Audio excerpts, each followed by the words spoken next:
धर्मराज युधिष्ठिर ने कहा कि दुर्योधन चिंता मत कर, तुझे डरने की कोई आवश्यकता नहीं है। दुर्योधन ने कहा कि कृपया बताइए कि कल जो विजय श्री है वो मेरे गले में पड़े। और धर्मराज ने कहा कि दुर्योधन तेरी मां गांधारी सती है। उसने कहा ये तो मुझे पता है। धर्मराज ने कहा कि तू अपनी मां के सामने जा, एकदम निर्वस्त्र होकर के, जैसे तेरा जन्म हुआ था वैसी स्थिति में, और जाकर के अपने मां से कहना कि एक बार अपनी आंख की पट्टी खोल करके तुझे बस देख ले। दुर्योधन तेरा सारा का सारा शरीर ऐसे वज्र की तरह हो जाएगा कि एक भीम तो क्या 10,000 भीम मिलकर के एक साथ तुझे मारे तो 17 दिनों की युद्ध की थकान दे कुछ कम होगी। और इतना सुनते ही दुर्योधन तो खुश होकर के, प्रसन्न होकर के और छलांग लगाई, भागा वहां से। और जब ये समाचार भगवान कृष्ण को मालूम पड़ा तो भगवान ने कहा दे इतनी मुश्किल के साथ, इतनी परेशानियों के साथ कैसे भी करके मैंने कोशिश की थी कि धर्म को, सत्य को, न्याय को जिताने की, लेकिन आखिर में आकर के धर्मराज ने सबके ऊपर, अब करें तो क्या करें।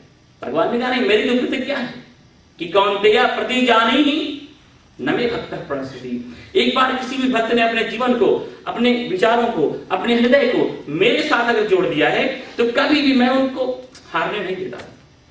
और दुर्योधन प्रसन्न होकर, खुश होकर के, आनंदित होकर के जो है भागा जा रहा था। भगवान कृष्ण उसके सामने बीच रास्ते में प्रकट हो गए और कहा कि दुर्योधन भैया इतने खुश होकर कहां जा रहे हो। दुर्योधन ने कहा कि आज मेरे पास समय नहीं है, कल हम बात करेंगे। भगवान ने कहा कि दुर्योधन बड़े खुश मालूम पड़ रहे हो, प्रसन्न मालूम पड़ रहे हो। हमारे आचार्यों ने कहा है कि देखो, दुख बांटने से ना कम होता है, लेकिन खुशी बांटने से बढ़ती है। अगर ये खुशी मुझसे शेयर करोगे तो और भी 10 गुनी बढ़ जाएगी। दुर्योधन ने कहा कि ठीक है, जब सुनना ही चाहते तो सुन लो, अभी मैं आ रहा हूं धर्मराज के पास से, और उन्होंने मुझे वो विद्या बता दी है कि कल एक भीम तो क्या सैकड़ों भीम मिलकर भी हमारा कुछ नहीं कर सकते। भगवान कृष्ण ने कहा कि वो क्या? तो उसने कहा कि उन्होंने कहा है कि मैं अपने मां के पास जाऊं एकदम बिल्कुल निर्वस्त्र हालत में, और एक बार वो अपने आंख की पट्टी खोल करके मुझे बस देख मात्र ले। भगवान कृष्ण ने कहा कि दुर्योधन आप तो बुद्धिमान हैं, सोचो, अपने दिमाग से एक बार सोचो। मुझे तो लग रहा है कि इन 17 दिनों में इतने लाख लोग मरे हैं कि वो देख करके धर्मराज जी की जो बुद्धि है ना वो थोड़ी बड़ी डमाडोल हो गई है। उनको पता भी नहीं चल रहा है वो क्या कह रहे हैं, क्या सोच रहे हैं। अरे अब तुम अपनी मां के लिए छोटे से 2.5 साल के बच्चे नहीं हो कि निर्वस्त्र होकर के जाओगे और तुम्हें देखकर खुश हो जाएगी, गोद में उठा लेगी। अब तू उसके लिए पर पुरुष के समान है। कोई भी बालक जब तक 2 साल का है, 2.5 साल का है, 3 साल का है, 5 साल का है, तब तक वो अपने मां के सामने निर्वस्त्र अवस्था में जाता है तो उसकी मां देखकर खुश होगी, प्रसन्न होगी, उसे गोद में उठा लेगी। लेकिन वही पुरुष अगर कल बड़ा हो जाता है तो ढेर सारे धर्म की मर्यादाएं जो है लागू पड़ जाती हैं। अब तू अपने मां के लिए पर पुरुष की तरह है। भीम तो तुझे कल मारेगा ना, अरे तुझे निर्वस्त्र अवस्था में देख करके अगर कहीं उस सती को क्रोध आ गया और उसने श्राप दे दिया तो तू तत्क्षण वही जल करके भस्म हो जाएगा। बहुत ज्यादा मरने की जल्दी है तो तू जा, मैं तो सोच रहा था 10 घंटे और जी ले। दुर्योधन ने कहा कि आपकी बात भी सच है, क्योंकि मैं छोटा तो हूं नहीं, अब मैं अपनी मां के लिए पर पुरुष हूं। दुर्योधन ने कहा कि केशव बताइए मैं क्या करूं। भगवान कृष्ण ने कहा कि यही तो मैं कब से कोशिश कर रहा था, लेकिन तू सुने तब ना। चल ठीक है, ऐसा कर कि जो धर्मराज की बात है ना वो भी हो जाए, और लेकिन तुम ऐसा करो कि अपने कटी भाग पर कुछ फूलों के गजरे, कुछ केले का पत्ता लपेट करके जाओ, जिससे मर्यादा का भी निर्वाह हो जाए और जो धर्मराज ने कहा है उसकी बात भी रह जाए। दुर्योधन ने कहा कि कृष्ण पहली बात तुमने अच्छी सलाह मुझे दी है। भगवान ने कहा तू पहले जा तो सही जल्दी। और दुर्योधन भागता हुआ गया गांधारी के पास और कहा कि मां एक बार अपने आंख की पट्टी खोलकर बस मुझे देख लो। गांधारी ने जैसे ही आंख की पट्टी खोली, वेद व्यास जी ने लेखनी चलाई है कि आंख की पट्टी खोलते के साथ ही साथ गांधारी ने पूछा कि दुर्योधन तुझे मार्ग में कृष्ण मिले थे क्या? दुर्योधन ने कहा मिले तो थे, लेकिन ये तुम क्यों पूछ रही हो? गांधारी ने कहा रे मूर्ख बेवकूफ, तुझे लगता है कि उन्होंने तुझे बड़ी अच्छी सलाह दी? अगर तू ये गजा लपेट करके नहीं आया होता तो तेरा ये सर्वांग जो शरीर है ना ये वज्र का हो जाता, फिर तुझे कोई नहीं मार सकता था। और उसी समय गांधारी ने हाथ में जल लेकर के भगवान कृष्ण को शाप दिया कि हे कृष्ण, जिस तरह से तुमने मेरा कुल खानदान, मेरे पुत्रों को नहीं रहने दिया, मैं भी शाप देती हूं कि तुम्हारा भी कुल खानदान जो है वो नहीं रहेगा। भगवान कृष्ण ने कहा कि माता, आपका जो श्राप है वो सिरोधार्य है, मैं उसे अपने सर आंखों पर रखता हूं, लेकिन मेरा तो व्रत है, मेरा तो नियम है कि मेरे किसी भी भक्त ने अपने जीवन को, अपने मन को, अपने हृदय को, अपने विचारों को एक बार भी मेरे साथ जोड़ा है, मैं किसी भी हालत में, किसी भी परिस्थिति में उस मेरे अपने भक्त का मैं कभी अहित, अकल्याण, हानि और नुकसान होने ही नहीं देता हूं। कौन्तेय प्रतिजानी न मे भक्तः प्रणश्यति, मेरा जो भक्त है उसका कभी पतन होता ही नहीं है। लेकिन सबके लिए नहीं, भगवान ने कहा मयि आवेशित चेतसाम्, अगर एक बार भी आपने अपने मन को, अपने विचारों को, अपने दिलो दिमाग को, अपने हृदय को, अपने जीवन को भगवान के साथ जुड़ा होगा। आदि गुरु शंकराचार्य ने कहा कि सकृतप्यस्य मुरारी समर्चा, एक बार भी अगर संपूर्ण मन के साथ कोई व्यक्ति भगवान के साथ जुड़ा होगा तो भगवान ने कहा कि तेषाम हम समुद्धरता मृत्यु संसार सागरात् भवामि न चिरात् पार्थ मैं आवेशित चेतसाम्, उस व्यक्ति का कभी भी जो है मैं अकल्याण होने ही नहीं देता हूं। अर्जुन ने कहा कि हे परमेश्वर, बड़ी अद्भुत बात आपने कही, लेकिन इसके लिए हम सांसारिक लोगों को क्या करना चाहिए, क्या करना होगा, क्या करना पड़ेगा, कृपया आप बताइए। और भगवान ने बड़ा उत्तम उपाय बताया। भगवान ने कहा मय्येव मन आधत्स्व मयि बुद्धिं निवेशय निवसिष्यसि मय्येव अत ऊर्ध्वं न संशयः। भगवान ने कहा कि हे अर्जुन, मय्येव मन आधत्स्व, तुम अपने मन को मेरे अंदर रख दो, मेरे अंदर प्रतिस्थापित कर दो, मुझे दे दो, और मयि बुद्धिं निवेशय, अपनी बुद्धि को भी मुझे समर्पित कर दो। फिर इससे क्या होगा? भगवान ने कहा अन्य दूसरे जो साधन हैं उनके द्वारा तो मैं ठीक है तुम्हारे हृदय में निवास करूंगा, लेकिन हे पार्थ, हे कुंती नंदन, ये साधन ऐसा है कि निवसिष्यसि मय्येव अत ऊर्ध्वं न संशयः, तू मेरे हृदय में निवास करेगा, मैं तेरा प्रेमी हो जाऊंगा, मैं तेरा दीवाना हो जाऊंगा, मैं तेरा आशिक हो जाऊंगा, अगर तूने अपने मन को और अपने बुद्धि को मुझे समर्पित कर दिया तो। लेकिन मन और बुद्धि भगवान को समर्पित करने का मतलब कोई फल या नैवेद्य या डॉलर तो है नहीं कि उठाया और भगवान के चरणों में रख दिया। मन और बुद्धि समर्पित करने का अर्थ यह है कि देखो, संसार का हम जो भोग करते हैं ना, वो इंद्रियों के द्वारा नहीं, इंद्रियों से नहीं, मन से करते हैं। इंद्रियां तो अपने आप में डेड है, मृत है। जिस इंद्रिय के साथ मन होता है वही इंद्रिय जो है वो सतेज होती है, सक्रिय होती है। इंद्रियों के माध्यम से जो है संसार को भोगने वाला कौन है? मन है। तो भगवान ने कहा कि तुम्हारी जो भोग बुद्धि है ना, वो मुझे दे दो। संसार में जाओ, संसार को छोड़ना नहीं है, लेकिन अब निर्वाह के लिए, अब ज्ञान के लिए, व्यवहार के लिए, भोग बुद्धि से नहीं, व्यवहार के लिए। मतलब आज तक हम स्नान करते थे अच्छे दिखने के लिए, सुंदर दिखने के लिए। भगवान ने कहा अब स्नान करो स्वच्छता के लिए, पवित्रता के लिए। मैंने देखा है बहुत बार तो शनि रवि को कहीं जाना नहीं होता तो लोग नहाते ही नहीं, क्या कहीं बाहर जाना नहीं है तो है। भगवान ने कहा अभी तक तुम स्नान करते थे थोड़ा अच्छा दिखने के लिए, नहीं होता, वो बुद्धि हो गई सफाई के लिए, स्वच्छता के लिए, पवित्रता के लिए स्नान करो। आज तक भोजन करते थे स्वाद के लिए, भगवान ने कहा अब भोजन करो स्वास्थ्य के लिए। अभी तक कपड़े पहनते थे किसी की आंखों में चकाचौंध पैदा करने के लिए, अब कपड़े पहनो मर्यादा के लिए। आज तक कुछ अच्छा काम करते थे किसी को दिखाने के लिए कि हम भी अच्छे हैं, अब अच्छा काम करो अच्छे काम के लिए। अभी तक मंदिर आते थे कि जरा लोग देखें कि हम भी धार्मिक हैं, भगवान ने कहा अब मंदिर आओ केवल भगवान के लिए। तो संसार में जो हमारी भोग बुद्धि है, भगवान ने कहा वो मुझे दे दे, क्योंकि भोक्तारम यज्ञ तपसाम सर्वलोकमहेश्वरम, संसार का भोग करने वाला तो मैं हूं। हम लोग संसार को भोगने जाएंगे तो बीमार होंगे। योगीराज भर्तृहरि ने कहा कि भोगे रोग भयम, कुले चिति भयम, वित्ते निपालात् भयम, माने दैन्य भयम, बले रिपु भयम, रूपे जराया भयम, काये कृतांतात् भयम, शास्त्रे वादि भयम, गुणे खल भयम, सर्वे वस्तु भयान्वितम भुवि नृणाम वैराग्य मेवा भयम। जो धर्म है, जो परमात्मा का जो दर है, जो ये अध्यात्म है, वही एकमात्र स्थान ऐसा है जहाँ किसी प्रकार का भय नहीं है। संसार में कहीं भी आश्रय लो, हमारा मन जो है वो चिंतित रहेगा, भयभीत रहेगा और शोकाकुल ही होता रहेगा। तो परमात्मा ने कहा कि मय्येव मन आधत्स्व, अपने मन को मुझे दो। संसार में कहीं भी मन लगाया तो बस परेशान ही होंगे हम। और मैं बुद्धि निवेश है, भगवान ने कहा तुम्हारी जो बुद्धि है ना, विषयों में भटकती हुई, भोगों में भटकती हुई, वो मुझे दे दो। मतलब जो निर्णय लेने का काम करती है वो बुद्धि करती है। भगवान ने कहा अब तुम केवल अपना कर्म करो, जो तुम्हारा फर्ज है, जो तुम्हारी जिम्मेदारियां हैं, जो तुम्हारे कर्तव्य कर्म हैं, उनको बखूबी निभाओ। क्या होगा, लाभ या हानि वो छोड़ो, वो जो है वो मुझे सौंप दो, मैं देख लूंगा। तो भगवान ने कहा कि अपने मन और बुद्धि को मुझे समर्पित कर। इससे तो निवसिष्यसि मय्येव अत ऊर्ध्वं न संशयः, इसमें अर्जुन किसी लेश मात्र का भी संदेह नहीं है।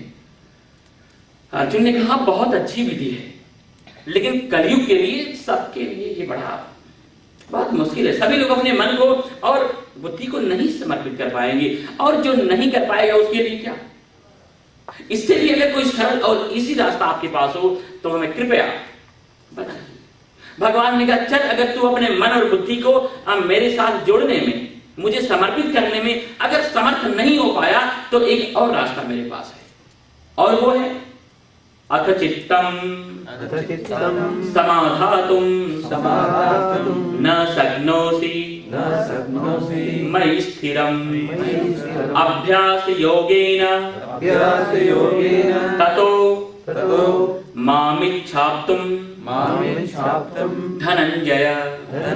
भगवान ने कहा कि हे धनंजय, अथ चित्तम समाधातुम न शक्नोषि मयि स्थिरम, अगर अपने चित्त को, मतलब अपने मन और बुद्धि को तुम मेरे साथ जोड़ने में समर्थ नहीं हो पाया, मुझे समर्पित करने में अगर तू असमर्थ रहा, तो चिंता मत कर, अभ्यास योगेन, अभ्यास योग के द्वारा अगर निरंतर कोई व्यक्ति प्रयत्न करता रहे तो वो भी मुझे प्राप्त कर सकता है।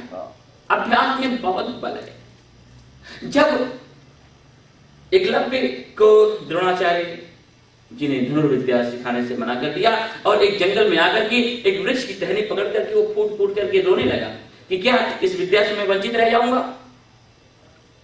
नारद जी निकल रहे थे, नारद जी ने कहा है भील बालक क्यों रो रहा है।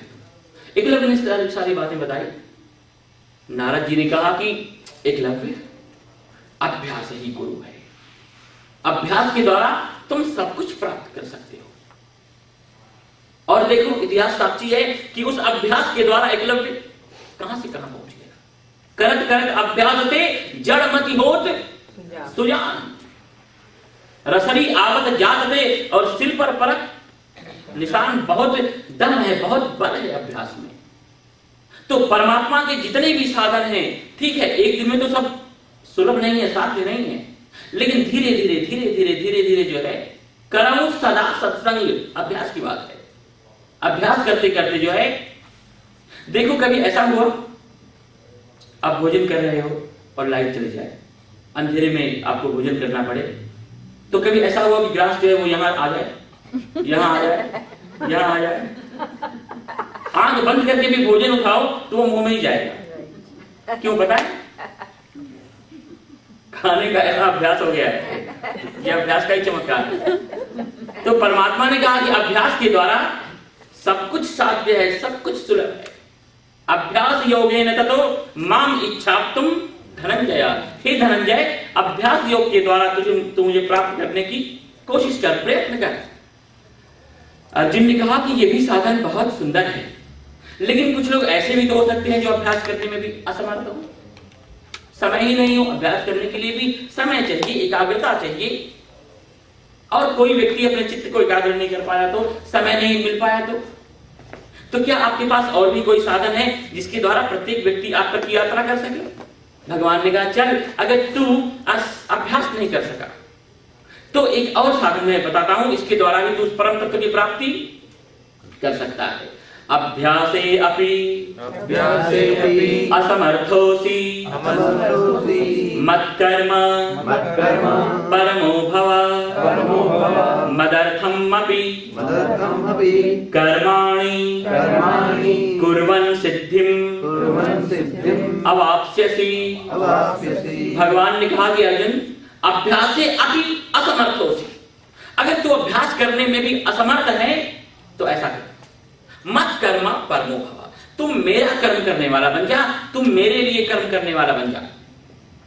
अब भगवान के लिए कर्म करने वाला बनने का मतलब बस केवल भाव बदल देना है। देखो पहली बात तो यह है कि पूरा का पूरा संसार किसका है? भगवान का। तो संसार के कार्य भी किसके हुए भाई? भगवान के हुए ना। तो जो कुछ भी कर रहे हो इस भाव से करो कि भगवान के लिए हम कर रहे हैं। जैसे कोई सामान्य व्यक्ति, सामान्य कोई भी आदमी जो है ना, वो नौकरी वगैरह कर रहा है तो बहुत छोटे स्केल पर सोचिए तो उसको लगेगा कि वो अपने परिवार के लिए काम कर रहा है, उसको तो केवल सैलरी ही मिल रही है, लेकिन काम तो वो गवर्नमेंट के लिए कर रहा है। तो भगवान ने कहा तुम्हें जो भी तुम कर रहे हो ध्यान रखो कि उससे कल्याणकारी उसके परिणाम आने चाहिए, लेकिन इस भाव से करो कि मेरे लिए नहीं, अपने लिए नहीं, बल्कि तुम ईश्वर के लिए, परमात्मा के लिए कर रहे हो। तो इस भाव से कार्य करते करते जो है तुम उस परम तत्व की प्राप्ति सहज में ही कर सकते हो। कुछ भी करो बस केवल भाव यही रखो कि भगवान के लिए कर रहे हो। जैसे घर में आप रोटी भी बना रहे हो तो इस भाव से बनाओ कि परिवार में जितने लोग हैं वो किनके हैं? भाई भगवान के हैं। तो भगवान के लोगों के लिए आप भोजन बना रहे हो। पूरी फैमिली है, समाज है, कम्युनिटी है, सारे के सारे जो लोग हैं वो सब किनके हैं? भगवान के हैं। तो जो कुछ भी कर रहे हो वो भगवान के लिए ही तो कर रहे हो इनडायरेक्टली। तो परमात्मा ने कहा कि बस केवल परमात्मा भाव से कर्म करो। जो कुछ भी मेरे द्वारा हो रहा है उस परमात्मा की प्रसन्नता के लिए हम कर रहे हैं, भगवान को खुश करने के लिए कर रहे हैं, और सारे कर्मों को अंत में हम परमात्मा को समर्पित करेंगे। इसलिए कोशिश, फिर वो अच्छे ही काम हमसे होंगे, बुरे काम होंगे ही नहीं। क्योंकि देखो अगर आपको ही भोजन करना होता है तो परसों एक सप्ताह पहले का फ्रिज में खाना पड़ा हुआ हो तो आप चला लेते हो, ठीक है गर्म करके खाओ। लेकिन आपको मालूम पड़ता है आज कोई मेहमान आने वाला है तो थोड़ी 10 दिन पहले का खाना गर्म करके उसको खिलाते हो। तो जब अपने लिए सकाम भाव से कर्म करोगे तो कुछ भी करते रहोगे स्वार्थ में भर करके, लेकिन रोज उन कर्मों को भगवान को समर्पित करने की आपकी आदत पड़ जाएगी।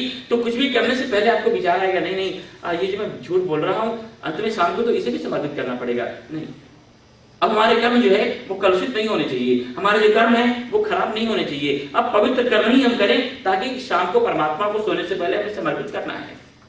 तो भगवान ने कहा कि मत कर्मा परमो भव, मेरे लिए कर्म करने वाले बन जाओ, मतलब हर काम भगवत भाव से करो। दूसरा भगवान ने कहा मेरा कर्म करने वाले बनो। भगवान का कर्म क्या है? भगवान का कार्य क्या है? भगवान का काम क्या है? भगवान ने गीता में कहा कि देखो इन 3 कार्यों के लिए मैं इस दुनिया में आता हूं, परित्राणाय साधूनाम विनाशाय च दुष्कृताम और धर्म संस्थापनार्थाय संभवामि युगे युगे। भगवान ने कहा कि मैं किसके लिए आता हूं? परित्राणाय साधूनाम, साधुओं की सुरक्षा के लिए। तो साधुओं की सुरक्षा तो भगवान ही कर सकते हैं, हम तो नहीं कर सकते हैं। लेकिन हम अपने जीवन में अपनी साधुता की सुरक्षा तो कर सकते हैं, सज्जनता की सुरक्षा तो कर सकते हैं। प्रतिदिन रोज आपके जीवन में ऐसे अवसर आएंगे, कोई ना कोई ऐसा व्यक्ति, कोई ना कोई ऐसी सिचुएशन, कोई ना कोई ऐसी हालात आकर के आपके सामने खड़ी हो जाएगी कि लगेगा कि आपका धैर्य गया, आपका विवेक गया। अभी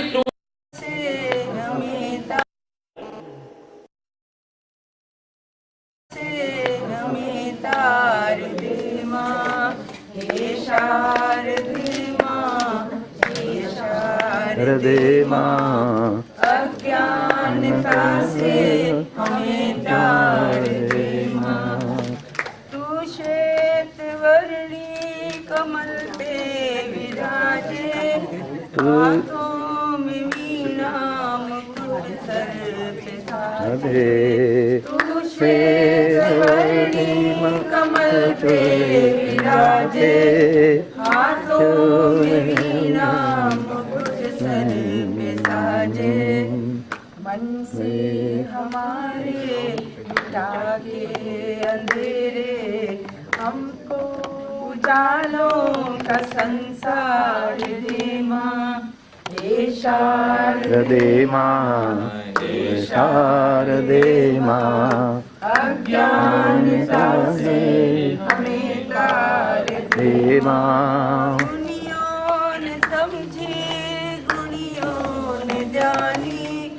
वेदों की भाषा पुराणों की वाणी, मुनियों ने समझी मुनियों ने जानी।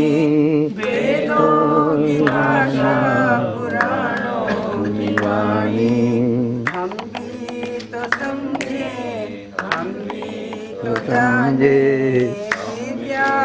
हमको अधिकार दे माँ।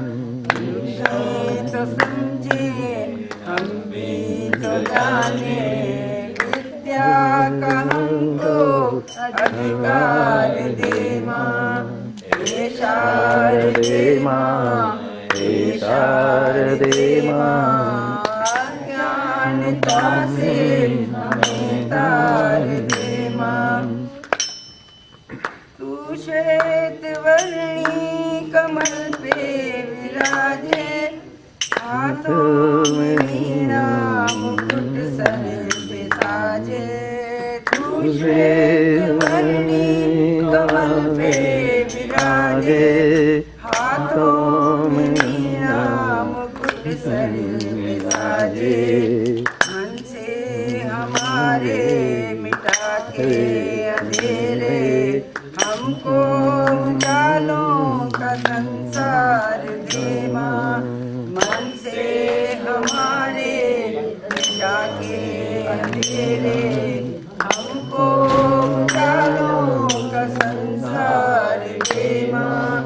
हे शारदे माँ, हे शारदे माँ, अज्ञानता से हमें तार दे माँ। तू स्वर की देवी, ये संगीत तुझसे, हर शब्द तेरा है गीत तुझसे। तू स्वर की देवी, ये संगीत तुझसे। हम हैं अकेले, हम हैं अधूरे, तेरी शरण हम हमें प्यार दे माँ। हम हैं अकेले, हम हैं अकेले, तेरी शरण हम हमें प्यार दे माँ। हे शारदे माँ, हे शारदे माँ, अज्ञानता से हमें तार दे माँ। हे शारदे माँ।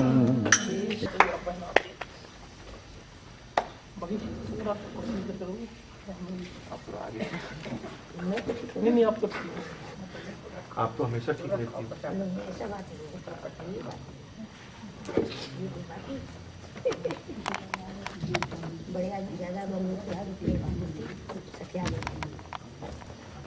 नहीं ऐसे बात आपको बहुत बढ़िया हो, कितना बढ़िया वजन माता जी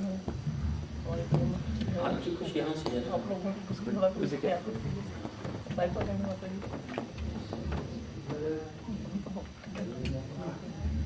अभी नहीं ऐसा वो कहते हैं कि यहाँ से भी वो खींच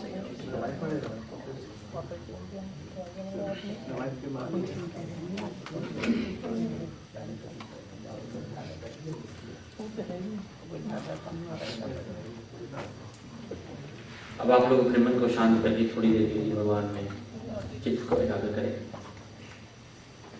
और परमात्मा का ध्यान करें। ओम वसुदेव सुतं देवं कंस चाणूरमर्दनं देवकी परमानंदं कृष्णं वंदे जगद्गुरुं। वर्णानाम् अर्थसंघानां रसानां छन्दसाम् अपि मंगलानां च कर्तारौ वंदे वाणी विनायकौ।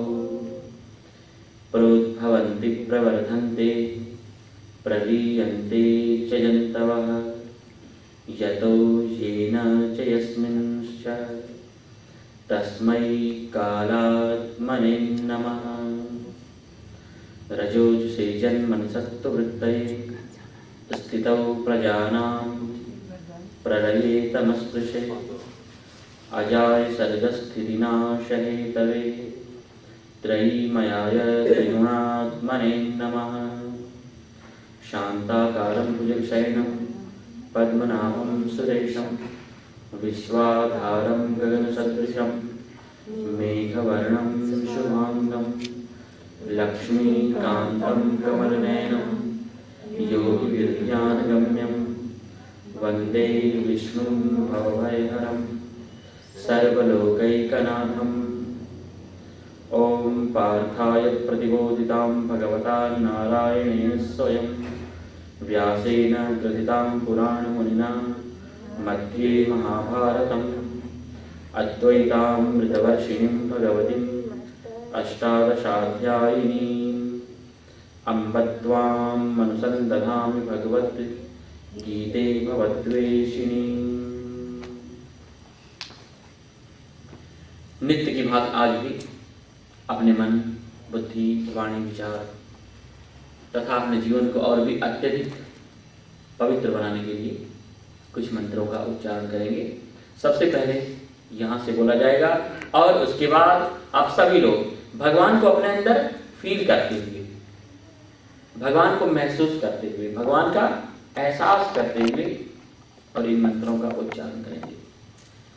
ओम भूर्भुवः स्वः, ओम भूर्भुवः स्वः, तत्सवितुर्वरेण्यं भर्गो देवस्य धीमहि धियो यो नः प्रचोदयात्। ईशावास्यम् इदं सर्वं यत्किञ्च जगत्यां जगत् तेन त्यक्तेन भुञ्जीथा मा गृधः कस्य स्विद्धनम्। ॐ त्र्यम्बकं यजामहे सुगन्धिं पुष्टिवर्धनम्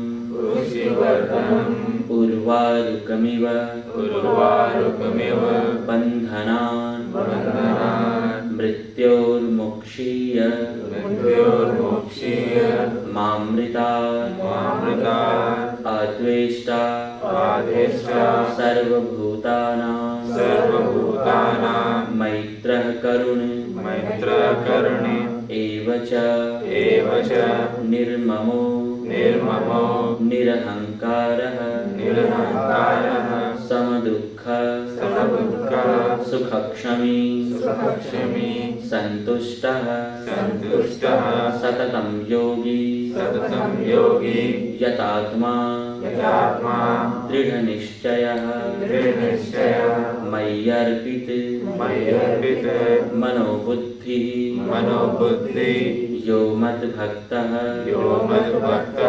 समे प्रियः कर्मण्ये वाधिकारस्ते मा फलेषु कदाचन मा कर्मफले हेतुर्भुः माते संगोस्त्वकर्मणि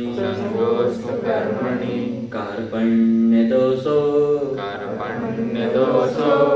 पहतः स्वभावः पृच्छामि त्वां धर्मसम्मूढचेता यच्छ्रेयः स्यान् निश्चितं ब्रूहि तन्मे शिष्यस्तेऽहं शाधि मां त्वां प्रपन्नम् सर्वधर्मान् परित्यज्य मामेकं शरणं व्रज। अहं त्वा सर्वपापेभ्यो मोक्षयिष्यामि मा शुचः। ॐ विश्वानि देव सवितुर् दुरितानि परासुवा यद्भद्रं तन्न आस्वा ओम वंशिक विभूषित करान् नवनीताभात् पीताम्बरात् तरुणबिम्बफलात् दरोष्ठात् पूर्णेन्दु सुन्दरमुखात् अरविन्दनेत्रात् कृष्णात् परं किमपि तत्त्वमहं न जाने।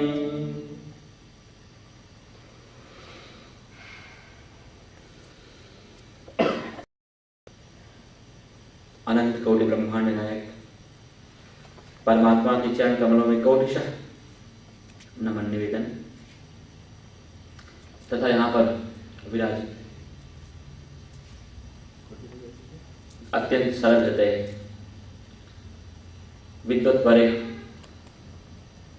पंडित जी महाराज तथा आप सभी दूर दूर से यहाँ पर आए हुए भगवत भक्त गीता प्रेमी सज्जनों महानुभावों, भगवान की असीम अहेतु की अनुकंपा से हम सभी लोग विगत कई दिनों से इस भगवत गीता के साप्ताहिक ज्ञान सत्र में इन भगवान के द्वारा कहे गए, बोले गए, बताए गए इन मंत्रों के माध्यम से, ऋचाओं के माध्यम से अपने आप को जानने का, समझने का एक विनम्र प्रयास कर रहे हैं। भगवत गीता इतना विलक्षण, अद्भुत और अनुपम ग्रंथ है कि जितना भी कहा जाता है लगता है शायद ये कम ही है। बड़ी सुंदर एक कथा आती है कि एक बार भगवती पृथ्वी भगवान विष्णु के पास क्षीर सागर में दर्शनार्थ पहुंची और पृथ्वी को एकाकी अकेली आया हुआ देख करके भगवान ने बड़े आश्चर्य से पूछा कि पृथ्वी, इसके पहले तुम मेरे समक्ष कई बार उपस्थित हुई थी, ढेर सारे लोग तुम्हारे साथ थे, किसी न किसी आसुरी तत्वों का तुम्हारे ऊपर बड़ा दुष्प्रभाव था, आक्रांत थी तुम, लेकिन आज तो कुछ ऐसा नहीं है।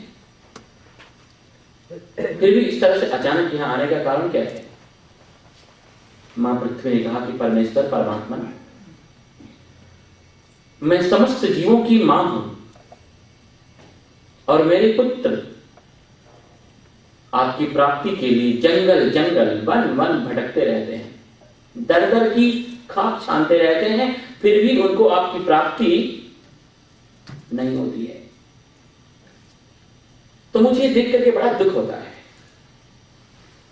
कि इतना कष्ट सहन करने के बाद भी आप नहीं मिलते हो, तो मुझे अच्छा नहीं लगता है। तो आज तो हम इसलिए आए हैं कि आप बताओ कि आपका निश्चित ठिकाना कहां है, कहां रहते हो। भगवान पृथ्वी की बात सुनकर के बड़े प्रसन्न हुए, मुस्कुराए, हंसने लगे। प्रसन्न भारत। भगवान ने कहा, अरे पृथ्वी, तुम्हें तो पता है मैं हर स्थान पर हूं, हर जगह हूं। जिस तरह से जमीन में हर जगह जल होता है, जैसे कि हर काष्ठ के अंदर अग्नि होती है, जिस तरह से हर वनस्पति के अंदर औषधि है, जिस तरह से हर अक्षरों के अंदर मंत्र है, वैसे मैं हूं। लेकिन जब तुमने पूछा ही है तो लौकिक इस प्रश्न के नाते मेरा कर्तव्य है उत्तर देना। सुनो, भगवान ने कहा, पृथ्वी, यत्र गीता विचारश्च, जहां पर भी भगवत गीता का विचार किया जाता हो, इतना ही नहीं, पठनम, जहां पर भी भगवत गीता का पाठ किया जाता हो, पाठनम, जहां पर भगवत गीता पढ़ाई जाती है, ये क्लास चल रहा है, और श्रुतम, जहां पर भी लोग एकाग्र चित्त से बैठ करके श्रद्धा के साथ इस शास्त्र का श्रवण करते हैं, तत्राहम निश्चितम पृथ्वी निवसामि सदैव ही। हे पृथ्वी, मैं वहां पर हमेशा, निरंतर, डेली, कंटिन्यू सदैव रहता हूं। भगवती पृथ्वी बहुत प्रसन्न हुई। भगवती पृथ्वी ने कहा कि परमेश्वर, जब आपने इतना निश्चित ठिकाना बता दिया तो अब एक प्रश्न का और उत्तर दे दो। बहुत बार ऐसा सुना गया है कि व्यक्ति जब तक अपने जीवन में सुख और दुख, पाप और पुण्य, इनके बीच, इनके थपेड़ों में, इनकी तरंगों में बहता रहेगा, इनकी जाल में जब तक व्यक्ति उलझा रहेगा, तब तक आपकी प्राप्ति उसे संभव नहीं है। तो बड़ा मुश्किल है कि कर्म हम छोड़ दें। कर्म करेंगे तो या तो अच्छा करेंगे या तो बुरा करेंगे। अच्छा करेंगे तो पुण्य होगा और पुण्य का परिणाम है सुख, वो भी हमें भोगना ही पड़ेगा। कभी अज्ञानतावश कुछ बुरा हुआ तो उसका परिणाम होगा पाप, और पाप का फल है दुख, प्रतिकूलता, चिंता, एंजाइटी, विषाद, फ्रस्ट्रेशन।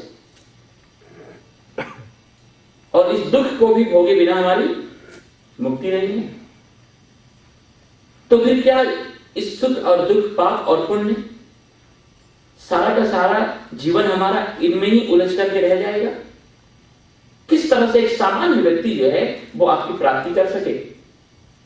भगवान ने कहा, पृथ्वी प्रारब्धम भुज्यमानस्तु, भले ही व्यक्ति प्रारब्ध कर्मों का भोग कर रहा हो, चाहे वो प्रारब्ध के अनुसार सुख और अनुकूलताओं से घिरा हुआ हो, चाहे वो अपने प्रारब्ध कर्म के अनुसार दुख और प्रतिकूलताओं से ही क्यों न घिरा हुआ हो, लेकिन अगर वो गीता अभ्यास रहता सदा, भगवत गीता के अभ्यास में अगर रत है, संलग्न है, भगवत गीता का रोज अगर कोई व्यक्ति पाठ कर रहा है, आपसे भी मैं निवेदन करूंगा कि भगवत गीता के समान दुनिया में कोई दूसरा शास्त्र नहीं है। यही एकमात्र शास्त्र ऐसा है कि अकेला ही हमारे सनातन धर्म का जितने भी, चाहे योग शास्त्र हो, चाहे वो धर्म शास्त्र हो, चाहे